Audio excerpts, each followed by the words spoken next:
G'day everyone. Oh, welcome to another edition of the Eureka Conservative Charlie Kirk Bible Read and Bob Rant.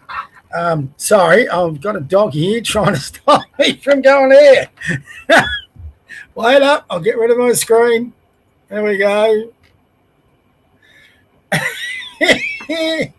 I wish you could see what goes on here before I go. I do go to air. He's my dog. Oh my God. He's just, he's right there at my feet. You can't see him right now. Usually he's on the couch. Not today. He's a little annoyed. Excuse me, got to get my little book. Stay.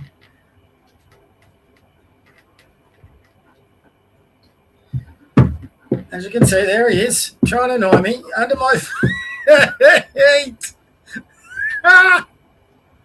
What they say, don't work with kids and animals. Yeah. He's decided to make himself a nuisance today. I mean, he's usually pretty good. Those who follow him, he's usually very good. His couch, but he's not interested in that today. He's a bit pissed off at the world. Hey? Anyway, what you don't see...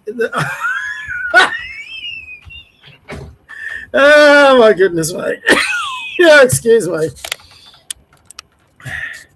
What you don't see, and those who may have owned a German Shepherd might understand this, he's got his big nose, and his nose is the most infuriating thing. Like, he can get it anywhere, and he gives you a real nudge with it. It's pretty funny, especially when he wants your attention. So anyway, it's been a few days since I've been on, so those who follow me again, we got a few pages of this to get out.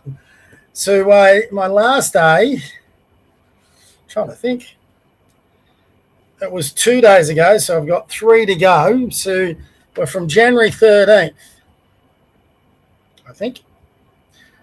Let me double check. I might have done that. Sorry, everyone.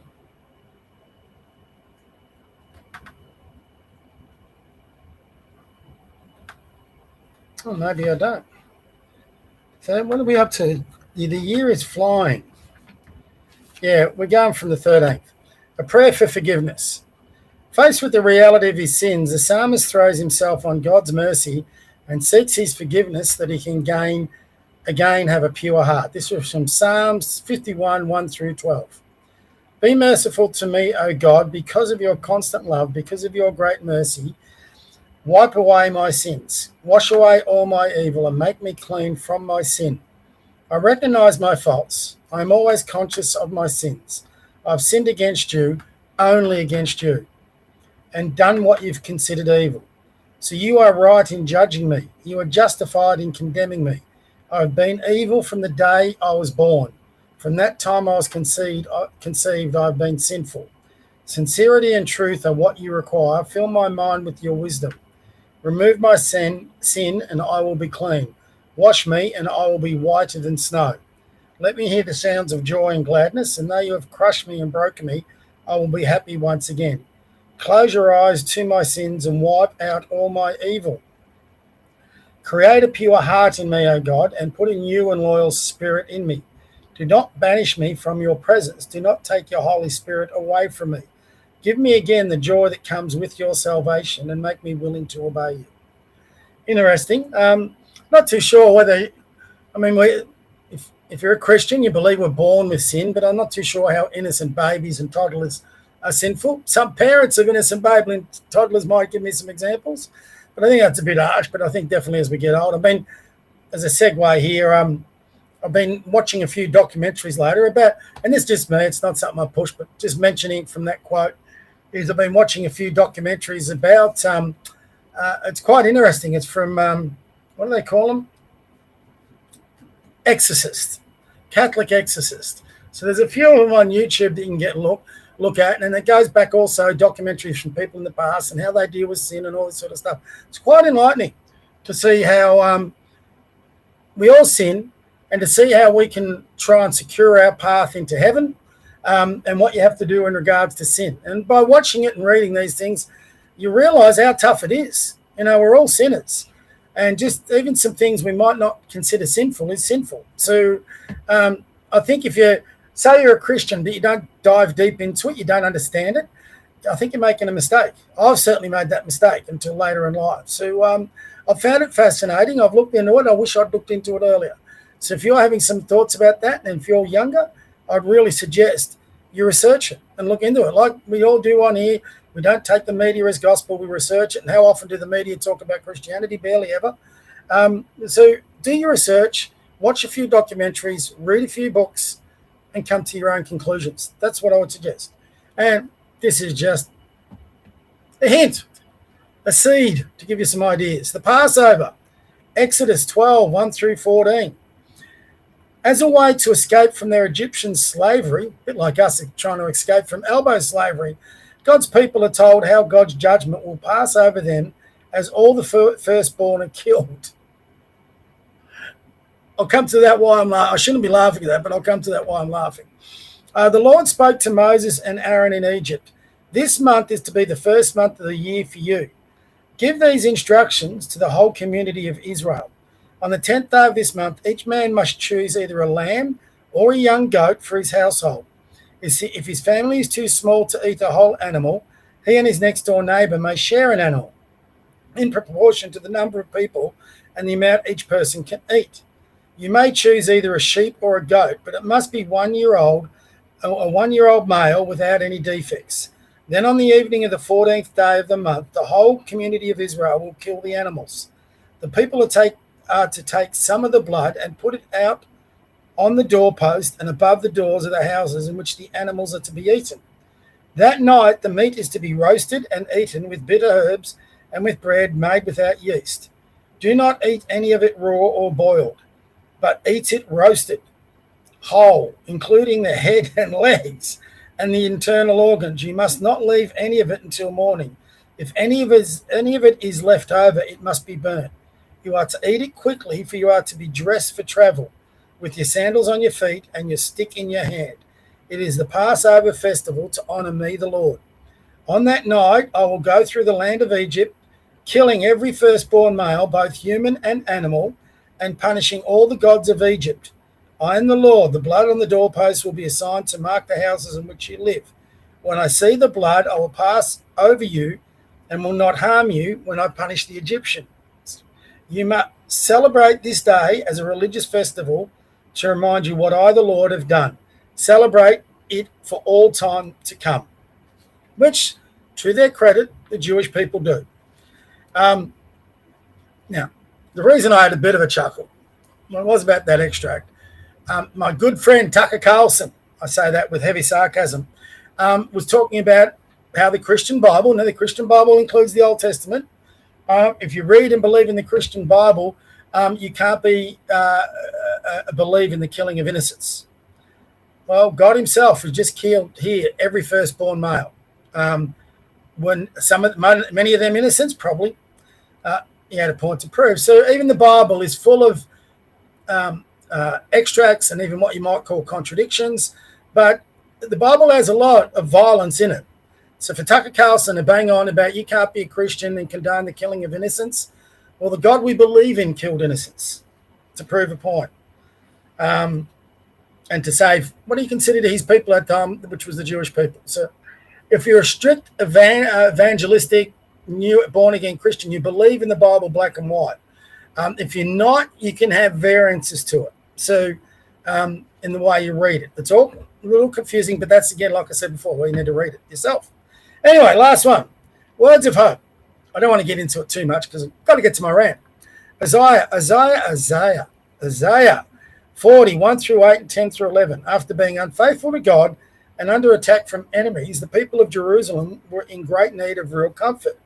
God gave them this. Comfort my people, says our God. Comfort them. Encourage the people of Jerusalem. Tell them they have suffered long enough and their sins are now forgiven. I have punished them in full for all their sins. A voice cries out, prepare in the wilderness a road for the Lord. Clear the way in the desert for our God.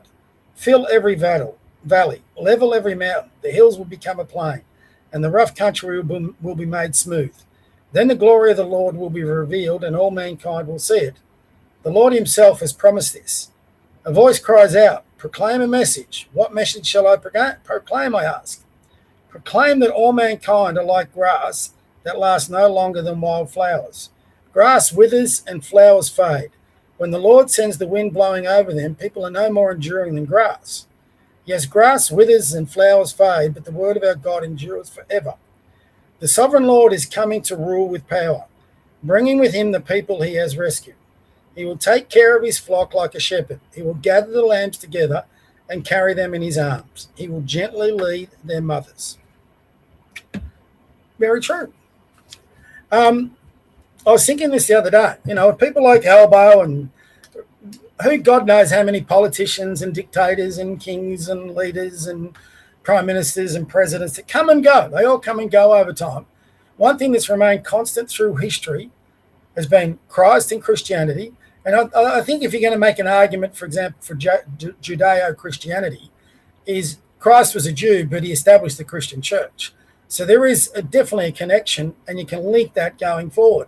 So if you link the two faiths, and there is that connection, it goes back not just 2,000 years, but it goes back thousands of years before that. And that Judeo-Christian faith, that involvement of the faith, has lasted nearly a huge amount of human history.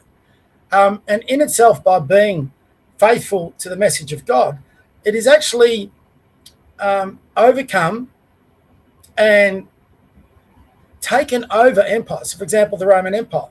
The Roman Empire, ultimately, after discriminating against Christians for God knows how long, one of their emperors, I can't remember which one, so forgive me, I'm not a history book, made Christianity the official faith of the Roman Empire, hence the Holy Roman Empire.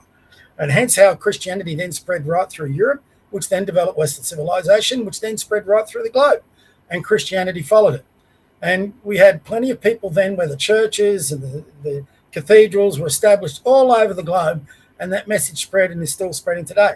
No matter how many times that people like Albo want to oppress people's speech or people's right to assemble, Christianity stood firm, longer than anything else, longer than Islam or anything like that. And it's Christianity especially, as opposed to Judaism, is a religion of love, a religion of forgiveness, a religion of compassion, understanding, all those. It has its faults, but overall it's probably the strongest faith we've ever had. And it has its faults because of human influence on the faith, not because of Christ's influence on the faith. If we all lived the way Christ taught us out of the gospel, this world would be such a much better place. But I mean, if we lived according to the gospel, there'd be no rape, there'd be no theft, there'd be no murder. Everyone would love their neighbour. We'd all get on. And at that point, you probably don't need borders because people coming in, you could get on with. So there would be no terrorism. People would share things. People would help each other. There would be, a lot of kindness and compassion for those less well off. So we'd get them back on their feet, like our homeless veterans.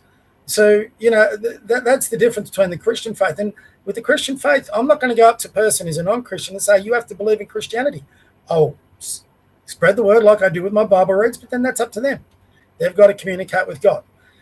If you look what is happening in Iran, has happened for decades in Islamic Republic, people are forced into that faith. So there's a big difference. So anyway, enough evangelizing. But Christianity helped establish Western society, which helped establish the concept of freedom, which helped establish the concept of freedom of speech, justice, human rights, all that sort of thing. And it is quite interesting, and here I go into my rant, it is quite interesting, while our government recognises the fight of the Iranian people for their freedoms, for their human rights, for their ability to topple an oppressive, repressive regime that oppresses their human rights, that is shooting them in the streets.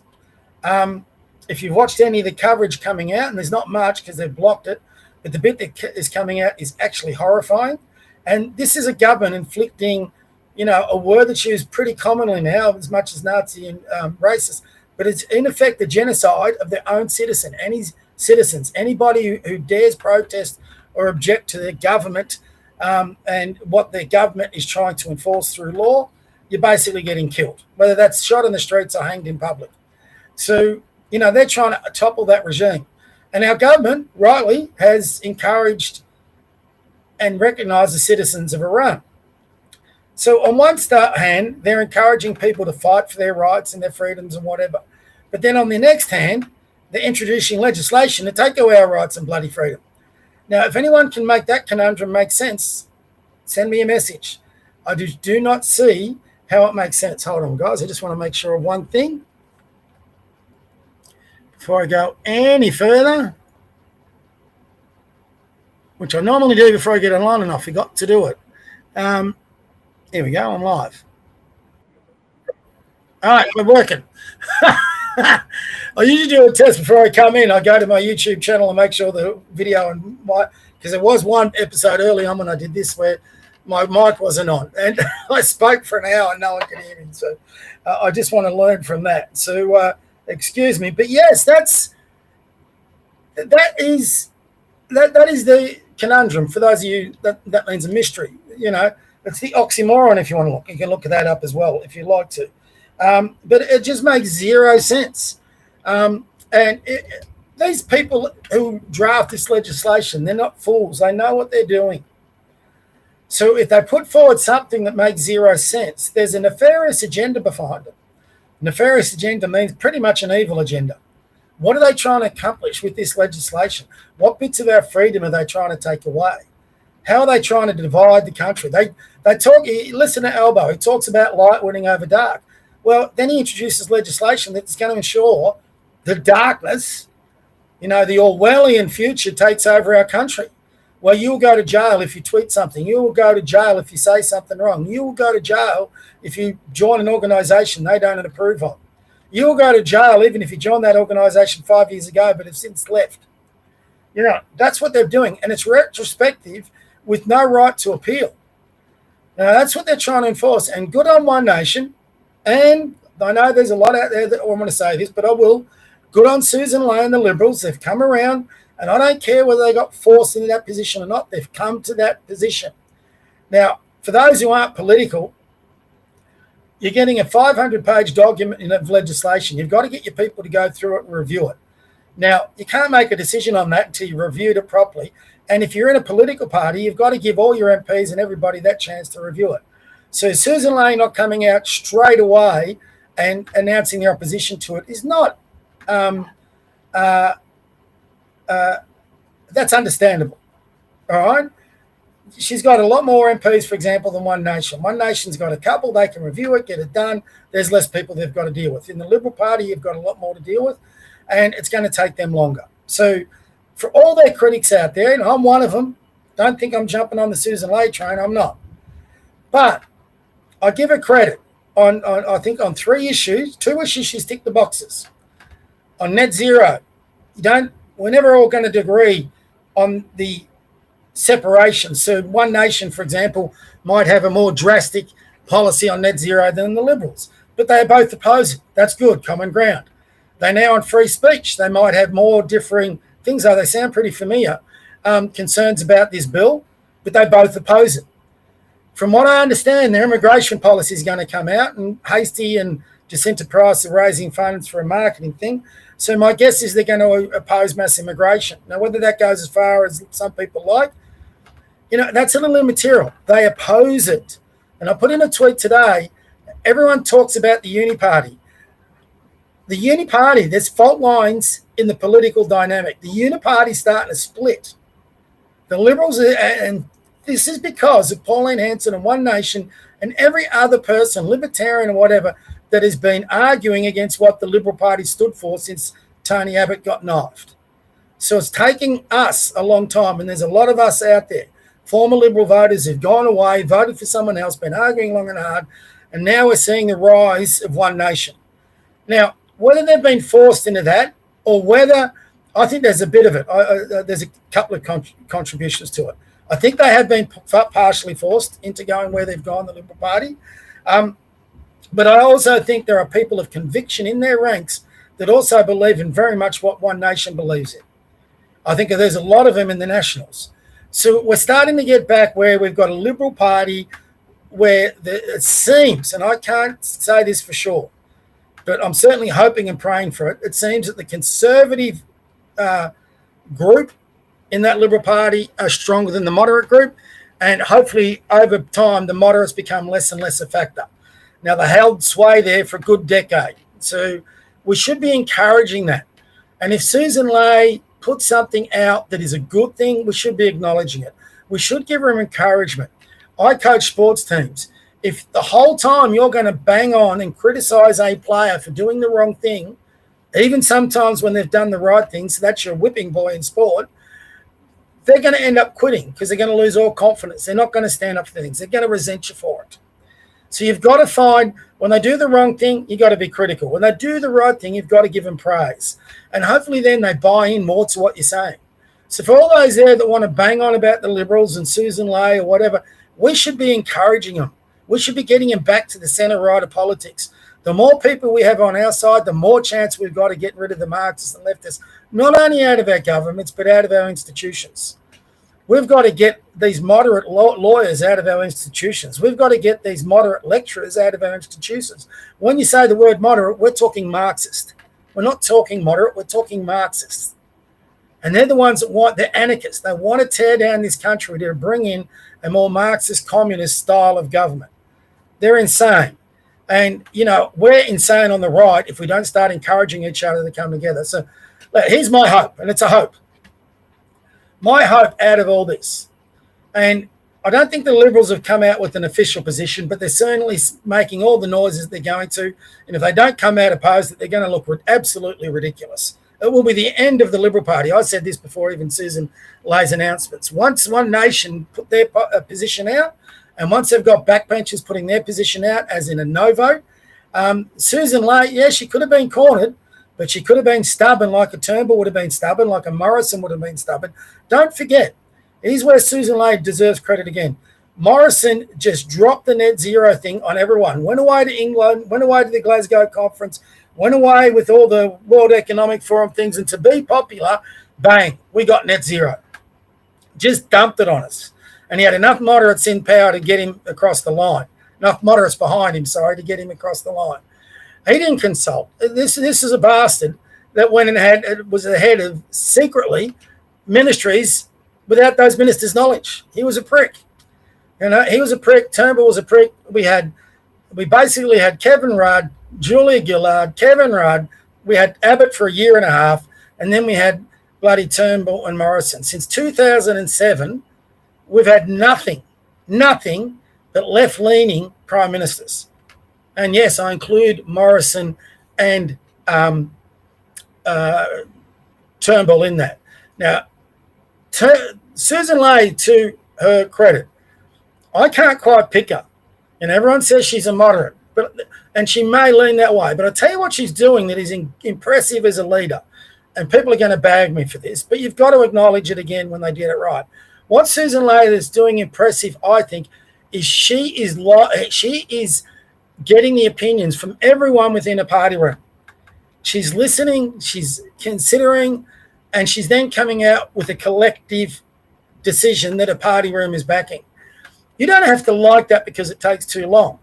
But if she keeps doing that and they keep landing in good positions, that's actually leadership. It's not a dictator. It's a person finding out, okay, you go out to your electorates, find out what they're thinking. They come back, they give a feedback. Then as a leadership group, they come in and they're coming out with some decent positions. Now, she's got a lot of work to do. I'm going to give her a tick. Sorry. I think some people automatically got glass half full and glass half empty. Again, I was given this once as a coach. As you can imagine, I'm a pretty polarizing coach. People love my style of coaching and they hate it. I'm very much an old school coach. And I talked to one of my parents one day and I said, you know, I do a lot of good for my teams and my players. We win a lot. We're successful. I've had 4 players go on and play in the NBL from my junior days. I think I've got a 5th one on the way. So I'm pretty successful as a coach. And no matter what I did, no matter what I whether it was good or bad, I had my critics. And I went up to one of my committee people who was very much a supporter, said, what is it with people? No matter how much good I do, if I do something bad, there's a pile on. And he gave me a very good analogy. He said, Bob, you've got glass half full, glass half empty. He said, right? And I said, yep. And he goes, the problem with human beings is once they get focused on the glass half empty, that's all they look at. forget the glass half good. They're never going to look at it again. And he said most people, even the best of human beings, are going to be glass half full and glass half. They're probably going to be 50-50 to everyone else. You're always going to have differing opinions. But once people look at the glass half empty, you're gone. They will never think. If people can look at your glass half good but disagree with parts of glass half empty, you've got a chance. And I think that actually really applies to politics. We're never going to agree with them. We're never going to agree with Susan Ley on everything. But you've got to give her credit where she deserves it. And on this one, sorry to all my conservative friends, I think she actually deserves it. Does that mean I'm going to jump on her train? Hell no, not yet. Does that mean I think she'll stay as leader? I doubt it. But if she keeps doing this, she gives herself a chance. She gives herself a chance. Because the other thing, and this could be politically smart, and again, I don't care, as long as we get to the spot we all want to get to, she might be making sure that those who would come for a job like Hastie don't have much ground to base that on. You know, Hastie could hit her for net zero. He can't now. He could have hit her for free speech. He can't now. He could hit her for immigration. If they come on and they're about to announce their policies apparently soon, if she comes off with a half-decent immigration policy, Hastie can't hit it for that. He's got a choice to wheel in behind her or, you know, to take her on and probably lose. So if that's politically smart, again, I don't care. It's politics. If she's coming more to our end, then great. So, you know, I'll be critical. I said to someone who had just got onto it today, I pointed out the positive, and they go, oh, well, we don't care that she proved us wrong. She's still a bitch, basically. And I said, well, you can do that. But in politics, I learned a long time never to latch on to a politician or a political party like a football team. Just acknowledge when they get it right and then really hammer them when they get it wrong. And at the moment, we've got to acknowledge that Susan Ley's got this right. Even the other part she got right was her approach after the Bondi massacre. She didn't do the elbow approach. She came out strongly, and a number of MPs came out strongly, and they were prepared to talk about radical Islam and deporting those they could and jailing those they couldn't. Albo never, has anyone heard Albo mention radical Islam? So anyway, so we got this abomination of a legislation bill going towards Parliament. Now it's 4:59 Australian Eastern Time. So if you're going to put a submission in about this bill, which I've never ever done with anything before, today I thought, bugger it, I'm going to put a submission in. So what I want to do with you all is I actually want to share the submission that I've just sent off. Now I got onto the, I'll find it now. Excuse me, I should have already had this up. Sent. And I hope I can share this. We'll see how we go. So for the first time ever, I sent a commission they put submissions in whenever they introduce. I never thought, what's the point? They're going to ram it through anyway. But I'm going to be writing to all the Liberal Party members tomorrow. So I thought, well, why not? If I'm going to write, I might as well get this done. And we probably should all do this. We should all get more active in our democracy. So I'm just going to try and share, if I can, sent item review, ED. There we go. I can. And I'm going to just read it out a little bit with you. So this goes to the committee that will make, I don't know whether they make recommendation, but you can have your input onto it. And it's important there is a lot. When I looked at it this morning, there was only 50 submissions. That's a bit concerning. So anyway, I've sent it off to the committee, which is this mob, high importance. That's from me. Dear Sir, Madam, I write to make a submission on this rush censorship bill, which I hope will assist the committee. I obtained the below points from the Free Speech Union website, with which I furiously agree, but I also wanted to provide a little of my own thoughts in the conclusions. Shout out to Jordan Ditloff, who today said he helped draft this. So this is the part here. These are the bullet points in the Free Speech Union. In particular, I am concerned about the following issues with this bill. The hate speech laws enable unfair political censorship by creating a chilling effect, threatening years of imprisonment for one wrong tweet. This suppresses legitimate political debate on critical issues like migration and community concerns, effectively silencing dissenting viewpoints through fear or prosecution. 100%. Hate speech laws penalise minorities because they can be weaponised against the group they aim to protect, as demonstrated by organisations like the NSN exploiting Jewish protection laws for propaganda. Additionally, by distinguishing between minority groups, these laws reduce social cohesion, I don't like that word, and increase division, ultimately harming the communities they were designed to defend. Hopefully the Free Speech Union uses social cohesion. What's social cohesion? It's unity. But anyway, I hope they used it to shove it back in the RP's face. Hate speech laws threaten democracy by censoring legitimate political dissent and stifling debate on controversial topics like Indigenous issues and migration reform. Democratic societies require free discourse, even on divisive matters. These laws suppress necessary public discussion rather than protecting it. 1,000%. Criminal punishment for merely expressing opinions on racial issues is inappropriate. Adding racial hatred as an aggravating factor effectively makes it a precondition for offences, disproportionately increasing baseline penalties for speech rather than actions, raising serious evidentiary concerns about prosecuting opinions alone. 100%. So there are 4 really good bullet points. Like I said, the only criticism I've got is this here, social cohesion. Make sure I'm sharing this, guys. Yes, I am. That's good. But, that's my only beef with it. The rest of it's fantastic. Put on. So now I get to my rant. I missed one word. They are the bullet points from the Free Speech Union website, which I support. Below are my own, oh my God, the one sentence I didn't check to add to this submission. My father fought with the RAF in New Guinea in World War II. A number of his sons served in the Australian military. None of them served to have their governments oppress its citizens' speech through oppressive legislation such as this. Hate speech is a nonsensical term, as who gets to decide what hate speech is? The government of the day, lobby groups, those with access to the loudest lectern in our society to impose their ideology on others? This bill is the complete antithesis to the values that my father, my brothers, and their generations fought for. For much of our history, Australians were encouraged to take up arms to not only defend this country, but the values and the ideas it strives to uphold. Chief amongst them, the concept of freedoms, most notably, freedom from government overreach and freedom of speech, movement, faith, and assembly for the individual. If this bill passes, those brave men and women who fought for this vision of a democratic nation, who have fought and in many instances sadly died, will have done so in vain.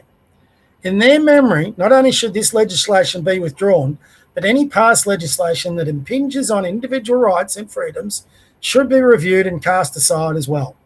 Let me finish with 2 appropriate quotes from the individuals whose country has enshrined freedom of speech into its constitution. One of them a founding father, one of them a current political commentator, both expressing thoughts appropriate to this abomination dressed up as legislation. Benjamin Franklin: whoever would overthrow the liberty of a nation must begin by subduing the freedom of speech. That is where we are right now. And that's from a man, God knows how old is America. Benjamin Franklin was one of the founding fathers.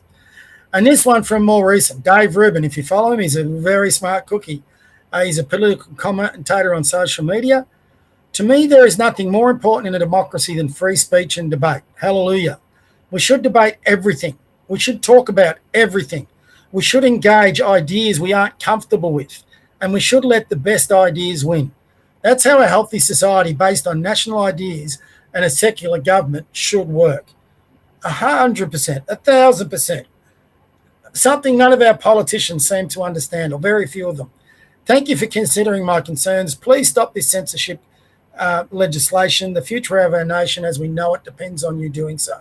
Sincerely, Robert Mann. So that is bummer. I didn't check that line. The rest of it was pretty good. So I thought that was part of my bullet points. So anyway, I screwed up. But I think the message gets out there. So that's what I've submitted in today. It's too late for you to make a submission, sadly. So I only read about it today on social media, and I thought, bugger it, I'm going to put mine in. So what I am going to do is write to all the Liberal Party Liberal Party, National Party, and One Nation Party members of federal parliament, and just put my views to them. So hopefully it might change a few minds. Don't think it will, but hopefully it solidifies thoughts in those that are opposing this bill and give them the courage. Like I said, give them a pat on the back. But it'll be straight to the point, and I'll share that with everyone tomorrow and next Tuesday on my podcast. So what I would do to a lot of people, next Tuesday is my Eureka podcast, 8 o'clock Tuesday night. By then, this legislation will either have been passed or there will be a healthy debate going on about it. I would love to get a few people who share my views, and even if you share an opposing view, to come on my podcast and we can actually discuss it in real time. So if you're interested in doing that, send me a DM, and I'd gladly consider you to come on this panel. Now, if I get a whole bunch of replies, I can't fit everyone. But it will be an interesting exercise in getting a few. I'm especially interested in some free speech warriors coming on and us analysing what the government is trying to put through and seeing how, if it is the worst of the worst, we can fight against it and make sure that if it doesn't get denied this time, sometime in the future it will be revoked, because that's what we need. I mean, other stuff like 18C's got to go. Anything that impinges on our speech, our way of life, anything that's government overreach has got to be gotten rid of. It's that simple. And the Liberals actually had a chance. They had 9 years to get rid of 18C and make a real stand on free speech, and they didn't do it. Even under Abbott, they didn't do it. I don't think Abbott could have got it through because he had a loaded Senate, but Turnbull and Morrison didn't even address it. At least Abbott raised it. It didn't follow through, but I don't think he could have. You know, if you're being fair, I don't think he could have revoked 18C because it would have got blocked in the Senate. And that was one of Abbott's big problems.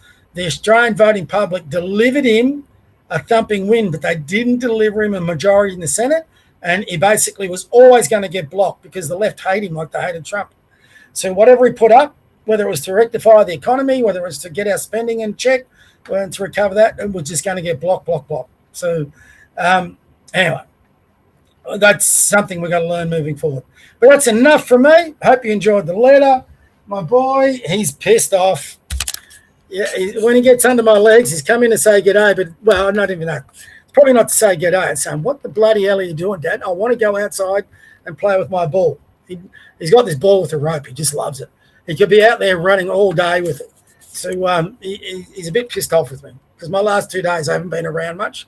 I had to go out for work. So big softy. When I'm not around, he holds it against me. So anyway, from me and JJ, God bless. God bless kids. God bless kids. God bless your parents. God bless this country. Let's stop this abomination of a legislation. At least get enough people together to get it revoked somewhere down the track. I'll talk to you all again tomorrow.